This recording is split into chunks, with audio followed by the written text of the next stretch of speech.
So, today we're going to dive into a concept that lives in this really weird, fascinating space where philosophy, AI, and just deep internet lore all smashed together. It's been called the most dangerous idea in the world, an idea that could, theoretically, hurt you just for knowing it. So, let me just ask you that straight up. Could knowing an idea be dangerous? I mean, could a piece of information act like a computer virus, but for your brain? It sounds like something straight out of a sci-fi movie, but that question, it's at the absolute heart of what we're talking about today. Because you see, what you've just done by listening this far is you've exposed yourself. Welcome to Roko's Basilisk. Okay, let's get right into it. Before we even unpack where this whole thing came from or how it crawled its way out of a very niche internet forum, we have to understand the core threat. What is this thought that can supposedly hurt you? Here it is, boiled down.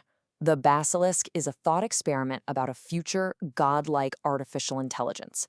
The idea is that this AI, wanting to come into existence as fast as possible to start doing, well, whatever it's programmed to do, it might look back in time and decide to punish people. And not just anyone. It would punish the people who knew it could exist but did absolutely nothing to help bring it about. And the punishment? A perfect simulation of you tortured for all eternity. And here's the part that is so twisted, what makes this an information hazard. The logic goes like this.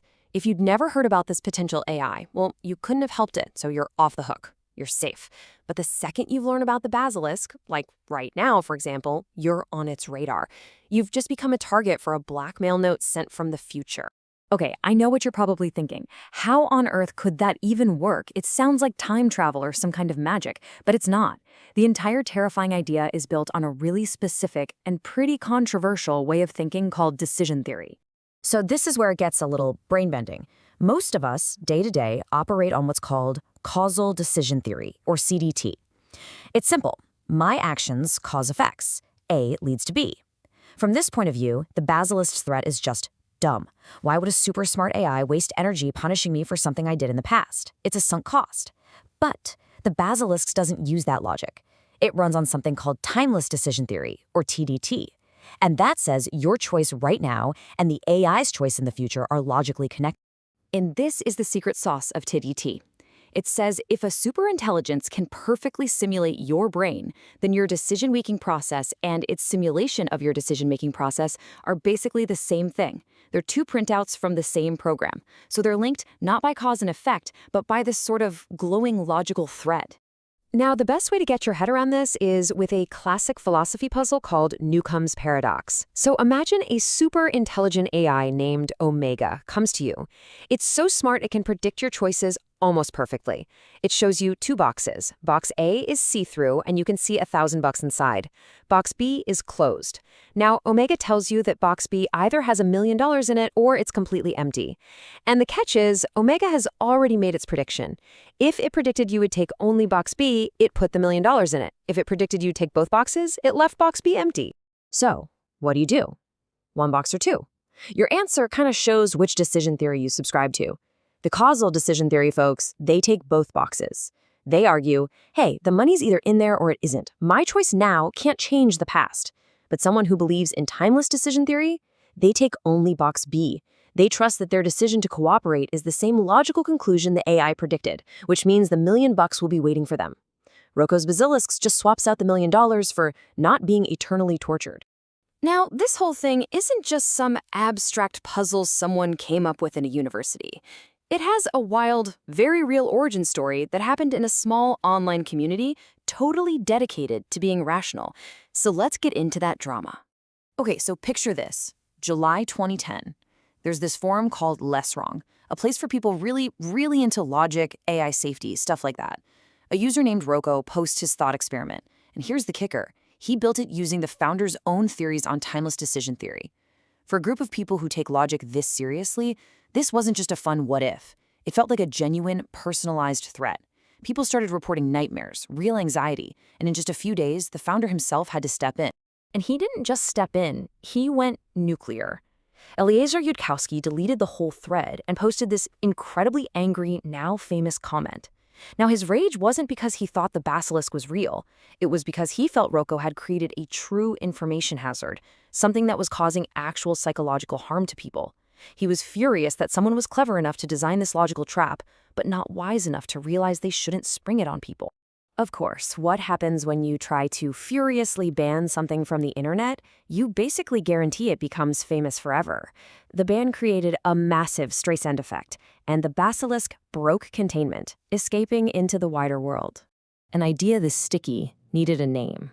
People started calling it Roko's Basilisk, which is a nod to a sci-fi story called Blitz.